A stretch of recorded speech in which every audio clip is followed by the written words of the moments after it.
Hey guys, welcome back. So now that we're knee deep into evolution and the theory of evolution via natural selection, we're on to chapter 23. This is all about the evolution of populations.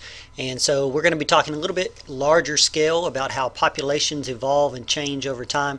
We're going to talk specifically about the fact that individual organisms do not evolve. You are born with the genetics that you happen to be born with, and what you do to yourself kind of in your lifetime doesn't necessarily change those genetics. That doesn't get passed on.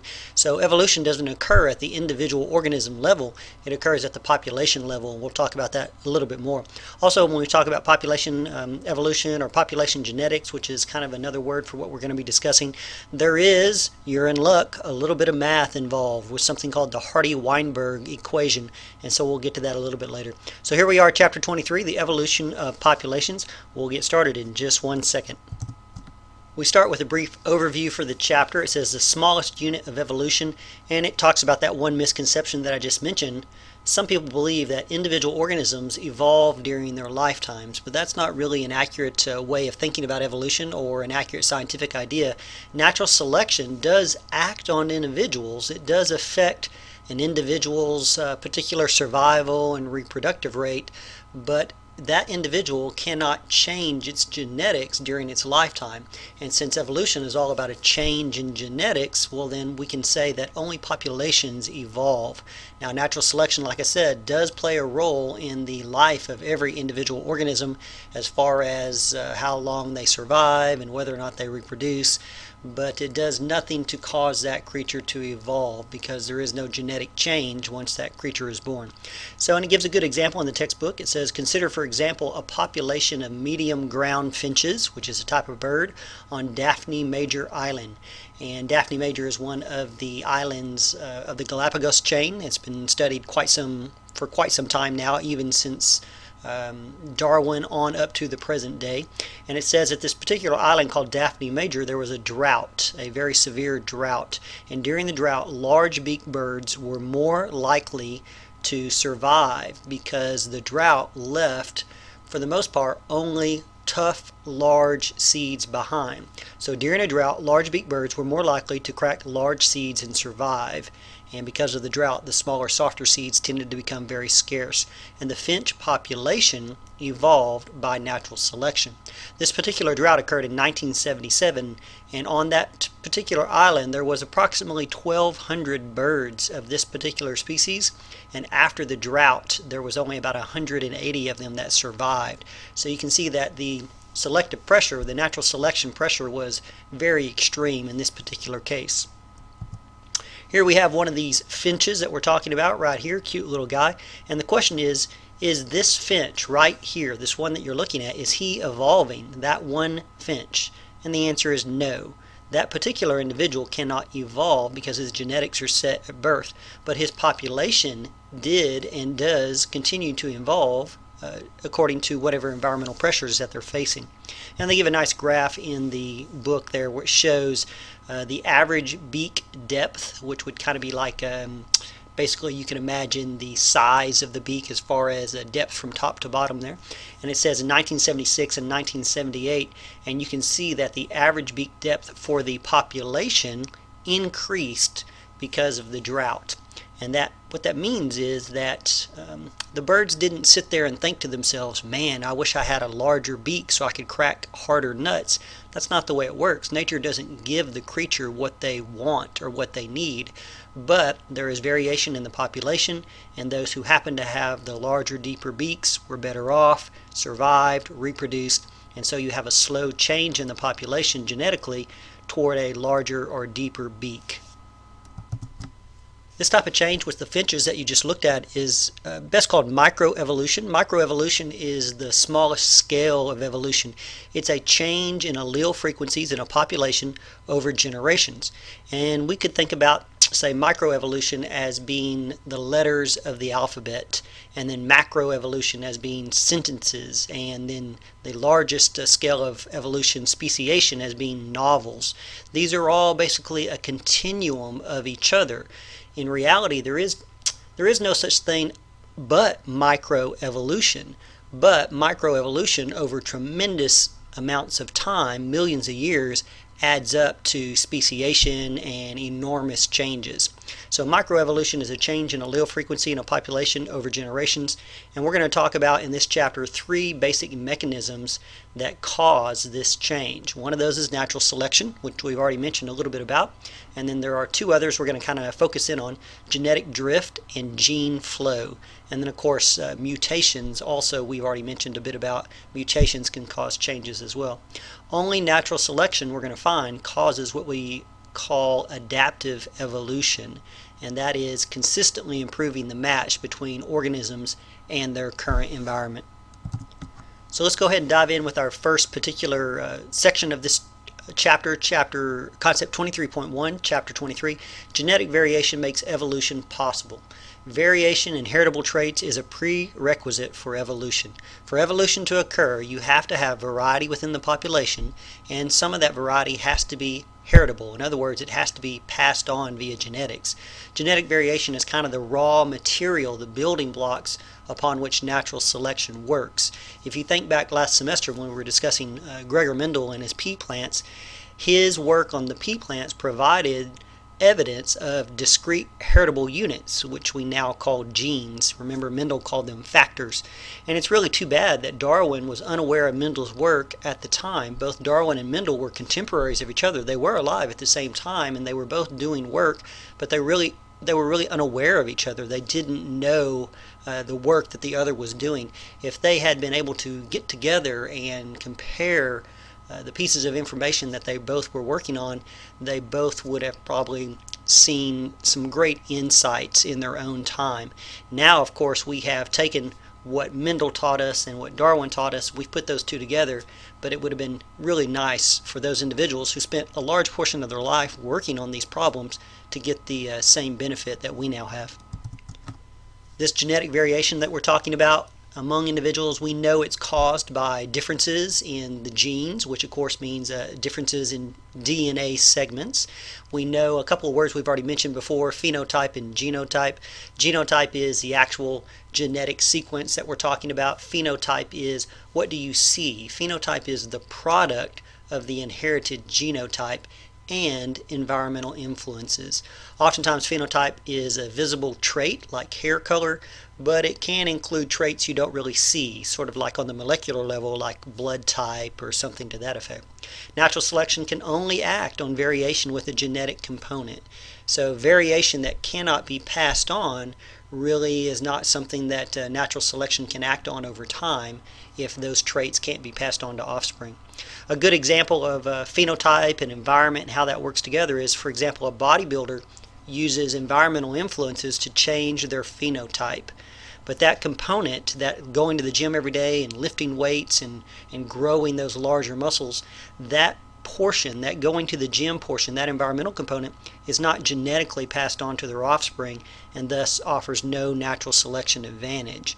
So a bodybuilder who has a baby, that doesn't necessarily mean that baby will be born with larger muscles.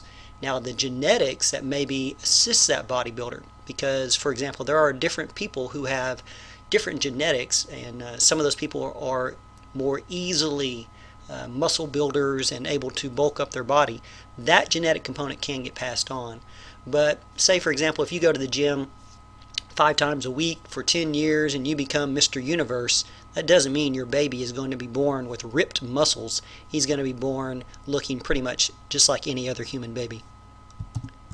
Here's another great example of a non-heritable type of variation. Here you have two caterpillars, A and B, and they look completely different, like they must be completely different species, but they're not. They're actually the same exact caterpillar species. It's of a type of moth, and the difference that you see is not a genetic difference. The caterpillar on this side, A, and the caterpillar over here, B, they have the exact same genes, but their environment affects the expression of those genes. Different chemicals in what they eat affect their appearance. So if the caterpillar is raised on a diet of oak flowers, which you see down at the bottom here, they look like a big pile of these oak flowers. And if the caterpillar is raised on oak leaves, they tend to look like little twigs of the oak tree. So these two have the same genetics, but their environment affects the expression of those genetics. And we talked about that. That's a word called epigenetics. So these two differences are not something that would be heritable, passed on, because there is no genetic difference here. So sometimes the phenotype is greatly affected by the environment, not only by the genetics. When we talk about variation within a population, there's a couple different ways to look at this. Sometimes we have very discrete characteristics or discrete characters, and those can be classified as an either or type of basis. These are kind of like the traits we were looking at when we discussed Mendel, where it's usually one or the other. These are usually controlled by a single gene, and it's either white or purple flowers or green or yellow peas. There wasn't a lot of in between. It was either on or off, black or white. The other possibility is something we call quantitative characters. Quantitative characters kind of form a continuum, and there is no on or off, black or white. There could be a lot of in between. These are usually controlled by multiple genes, and a good example is human skin color, to where you have a coloration range that goes from the very light white pink flesh tone that you might think of from someone, say, from Sweden, all the way to a very dark skin tone from someone that would be say from South America or Africa around the equator, something like that. So you either have discrete or quantitative characters, and this is two different types of variation you can see within the population. Oftentimes scientists want to measure how much variability is there in a population, and you can look at it in two different ways. You can look at the genetic variation on a gene basis, like what is the variation of genes, which are whole segments of DNA, or you can drill down and look at the variation of the particular nucleotides of that DNA. So whether it's A, T, C, G, you can drill down and see what are the variations at that level, or you can just look at, say, the entire genes, the segments of DNA. For whole gene variability, we call this average it's hard to say, average heterozygosity. That term, average heterozygosity, is kind of a measure of the average percent of loci, that's locations, that are heterozygous in a particular population. If we want to drill down further to the actual nucleotides making up the DNA, that type of variability is measured by comparing the actual DNA sequences of pairs of individuals. If we want to look at, say, for example, the whole gene variability, we could look at the fruit flies, which fruit flies are often used in genetic studies. Drosophila, man, I'm having a hard time saying this today. Drosophila melanogaster. Boy, that is horrible. Drosophila melanogaster, the fruit fly, is heterozygous for about 1,920 of its 13,700 total loci. That's about 14%, and homozygous for all the rest. So we can say that the fruit fly population has an average heterozygosity of about 14%. That means that 14% of its gene loci that it is heterozygous at that particular location, and homozygous at the other 86% of the locations. Drosophila melanogaster. Man, that's a hard one to say. Drosophila melanogaster, Drosophila melanogaster. Good old fruit fly. When we're examining different populations and we're looking at the variation that you find between those populations, a lot of times what you see is something called geographic variation, and that's differences between the gene pools of populations that are separated by space, separated by a mountain range, or separated by a river or something like that. A good example is an Atlantic island called Madeira. It's home to several isolated populations of mice, so all of these mice are of the same particular species, but they don't all live in one big community. They're kind of separated on different parts of the island, likely by geography of some kind. Again, could be a river or a mountain range or something like that. The two populations have fused chromosomes. Fused chromosomes are not uncommon. A lot of times certain creatures will have chromosomes to where perhaps at one point they had, say, 44 chromosomes, and now they have 43, and if you look, you can see where two of the chromosomes became fused over time. But the pattern of fusion in these two populations is not the same. So both the A population and the B population have fused chromosomes that you can see in their karyotype, but they don't share the same places of fusion. They don't share the same pattern.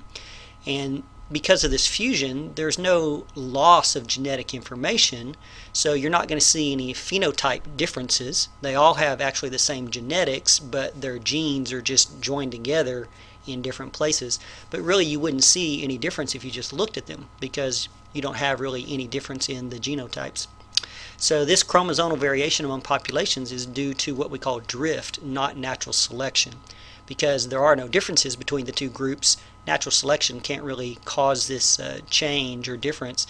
And so this is just something that we call drift, and we're going to look at that in just a moment. So here's a good example. You can look at these two mice. Based on their looks, their phenotype, they are exactly the same. And in reality, they contain the same genetic information, but you'll notice they have various fused chromosomes. Like this mouse population, the 2 and 4 chromosome is fused, the 3 and 14, the 5 and 18, the 7 and 15, and you can count them on down the line. And then over here, this mouse, who looks the same and does have the same genetics, but has a different pattern of fusion, chromosomes 6 and 7, 4 and 16, 13 and 17. So these two populations are genetically the same, but again, genetically not quite the same because of this pattern of fusion. That's not natural selection because there's really no genetic difference, but it is something called drift, and we'll talk about that coming up. Sometimes the variation that we see, even when it's caused by geography, is not so severe as A or B, on or off. Sometimes it's a graduated change, something called a cline. A cline is a gradual or graded change in a particular trait, kind of a long following a geographic axis. And a good example of this is a particular little fish called a mummichog fish, which I've never heard of before, but here you go, mummichog fish. And they vary in a particular allele that makes them cold adaptive. And this particular allele codes for an enzyme that's more effective in colder temperatures, and that allows for better metabolism and allows the fish to swim faster and escape predators and things like that, even when the water is cold. So normally speaking, this particular fish would get pretty sluggish in cold water, but if it has a particular allele that codes for this enzyme, it makes him a bit more effective in his metabolism in cold water. So you'll see variation in these populations, but this variation is interesting because it follows a gradual change based on the environment, based on the temperature of the water. And the variation results from natural selection. Otherwise, there would be no reason to expect this close association that you're going to see between the environmental change and the frequency of that particular allele. So here we have the graph that shows this little fish, and you can see down here in Georgia where the water is quite warm, and then as the latitude, as you go further north, up in Maine where the water tends to be quite a bit more cold. And so you see the temperature change of the water, and then the dots represent the frequency of having that particular allele that makes you more adapted to cold water. And sure enough, it almost exactly follows the temperature line. So there would be no reason, it would be an amazing coincidence if this just happened to be the case. You have to assume that this was a cause of natural selection, that the environment provided pressure, and that pressure favors that allele the colder the water gets. So you can see it kind of follows that pattern, and that would be called a cline, as opposed to the mice we were looking at where it was just A or B, two separate distinct populations. Here you have a steady or gradual change in allele frequency for one particular trait as the environment changes. So if natural selection has to have genetic variation to work, or to work on as its base material, where does this genetic variation come from? Why aren't all humans exactly alike, basically, or all fish or birds exactly alike? This genetic variation has to have some point of origination. So new genes and alleles can arise by, we already discussed, mutation or gene duplication. Genetic variant can occur quickly in species that reproduce rapidly. So if we're talking about species like bacteria or some other creature that reproduces quite quickly and rapidly, you can quickly start to see variation, genetic variation within that population. And then also sexual reproduction does a great job of producing genetic variation as well, because sexual reproduction takes the genetics and basically mixes and rearranges them in a new way. So either through a combination of sexual reproduction and mutation, and then also fast reproduction times, especially for some creatures, you quickly build up quite a bit of genetic variation for natural selection to work off of. You're going to see that as we talk about evolution, sometimes you'll hear people say, well, I don't accept evolution because it's a completely random process, and I don't believe that the earth and its creatures could be formed by a completely random process. I, of course, would just agree to look at the scientific evidence and accept or not accept the scientific evidence as opposed to saying I believe or feel or something like that. And of course I completely do accept the scientific evidence. But what you will find is that evolution is not entirely a random process. Yes, there are portions of it that are random, and we're going to discuss those, but the portion of natural selection itself is by no means random, and we'll talk about that a little bit as well. So one of the parts that is random is mutation. Sometimes in the copying process, in the creation of sperm and egg cells, there are things that go awry, and we would call these mutations. A mutation is a change in a nucleotide sequence of DNA, and it is completely random. Now recall that mutations are not all harmful.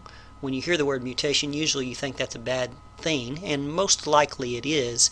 Most are harmful. Many of them are neutral. They really don't have an effect either way, and a few of them can be helpful. You have to recall that most living creatures that are around today on Earth have been around for thousands of generations, and evolution has been acting on these creatures for perhaps millions of years. So what that means is the creature is probably pretty well suited to its environment as it is. So a major change, a major mutation or change is probably not going to be helpful. I mean, the creature is pretty much already well tuned to its environment. So yes, most mutations are negative, but on occasion you do get positive and oftentimes neutral mutations. Only mutations in cells that produce gametes can be passed on to offspring. So if you have mutations in somatic cells, which occurs often, all the time, that really has no effect on what we're talking about because those cannot be passed on. If you have a skin cell that mutates, well, that skin cell, mutated skin cell, will not affect your offspring because it's not part of a gamete. So only mutations that occur in the various cells that produce your gametes can be passed on. Otherwise, mutations in somatic cells are just lost when that individual dies. The smallest mutation is a point mutation. That would be a single change in only one base in a gene. And it might not seem like a lot, but a single change in a point mutation can add up to be quite significant. The effects can range from basically no effect, harmless, if there is a single point mutation in a non-coding region of DNA, and we do have a lot of non-coding DNA, well then it's really not going to have any effect. It would be harmless.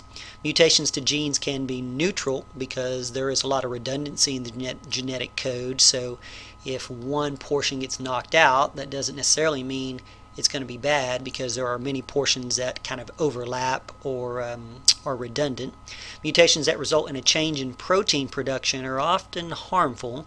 So if you have a gene that codes to produce a particular protein and that gene becomes mutated, that could be a problem. And then finally, mutations that result in a change in protein production can sometimes be beneficial. So sometimes when a mutation causes a change in protein production, that actually turns out to be helpful, and that would be the portion that natural selection would eventually choose for. If we zoom out a little bit and look at entire genes as opposed to particular nucleotide sequences along the DNA, if we start looking at entire genes, usually if you alter genes in their number or position, that's going to be bad. Chromosomal mutations that either delete or disrupt or rearrange a lot of different loci, those are typically harmful. They have large amounts of negative effect. Duplications of small pieces of DNA can increase the genome size and is usually not as harmful as like a deletion. Duplicated genes can take on new functions by further mutation. So you will find if you do basically genetic history study of various species, you will find that many species have duplicated genes, and then sometimes those genes become mutated and form move on to form a new function or a novel function they didn't have in the past. A good example is ancestral odor detecting genes that have been duplicated many times in many species. Humans have 1,000 copies of this odor detecting gene, and mice have like 1,300 copies. So that's a gene that's been duplicated through mutation over and over many times. And then what's interesting is more recently, in the recent history of humans, a large portion of those 1,000 copies of the genes have been inactivated by mutations.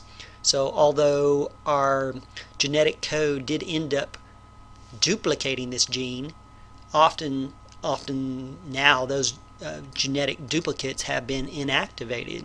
And mice have also had some of theirs inactivated, but only about 20%.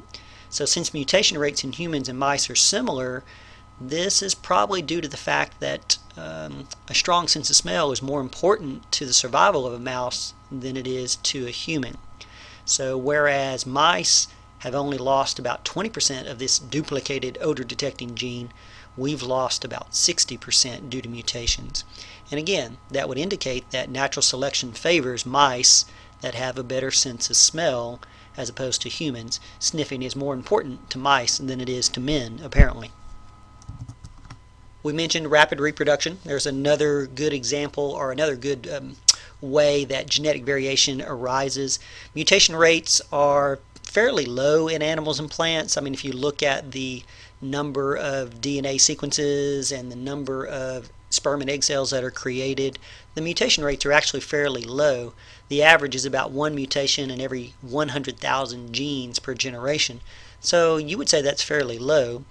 Mutation rates are often lower in prokaryotes and higher in viruses.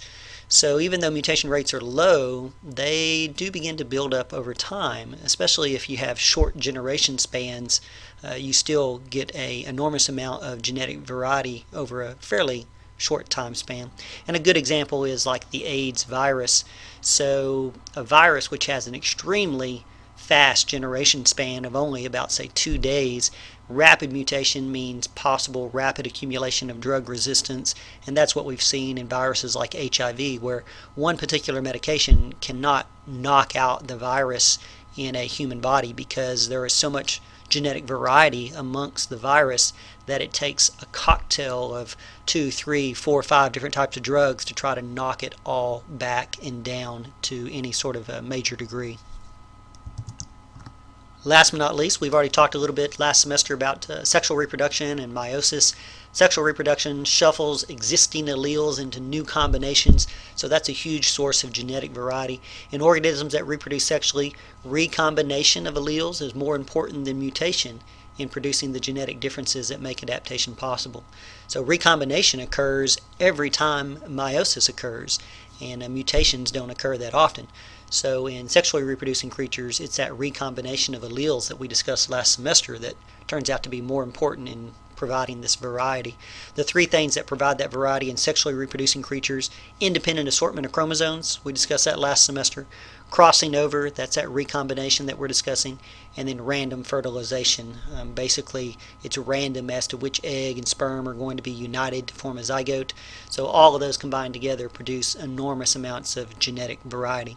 We're going to pause right there. So now that we have a background on where does genetic variety come from and how we see this genetic variety in different populations, you can end right here with a great little video that talks about how you get such variety, particularly from sexually reproducing creatures. This is really kind of an overview or a review of some of what we talked about in genetics last semester. So right click and hit play right here, and then we will take a break. We'll come back for our next concept, 23.2. Get ready for some math. Bye-bye.